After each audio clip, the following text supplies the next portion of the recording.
Ni fa bana wani san jin labari, DJ buga mana sautin labari. Na durkusa sun kasa taka ni, ba sa iya wani abu sai sun dafa ni. Oshe, yaushe aka kawo tuwo da miyan taushe. Bismillah abincin bahaushe, ga abinci amma ni suke so su wabushe. Ya da sa ido haka mene na maka, son sanin me na ci da mene na saka. Ko na kasa, na yi nasara, wani hu ba ma sai na je maka.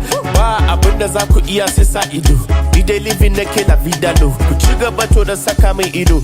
Kash, abin yayi yawa, yayi yawa. Za su ta yi, su ta yi, su ta yi, su gaji. Maganganu yayi yawa. Haka za su ta yi, su ta yi, su ta yi, su gaji. Waya ne, waya ne. An samu ido, ido, ido, ido.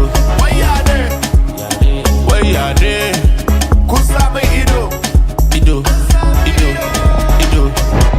Wani dan banzan manajan hotel ya kai kara na wajen police. Castelia sun kama ni, ba su gane ni ba sai da muka je office. Office, office, I be pro, I no be novice. Got too much money in my bank account, 100k ta fita, I no go notice. Wasu sun damun da tambaya, yaushe zan yi aure. Wasu suna son su san da wa nake soyayya. Ware ba abin da za ku iya sai sa ido. Ni dai living nake la vida no. Ku ci gaba to da saka min ido. Kash, abin yayi yawa, yayi yawa. Za su ta yi, su ta yi, su ta yi, su gaji. Maganganu yayi yawa. Haka za su ta yi, su ta yi, su ta yi, su gaji. Waya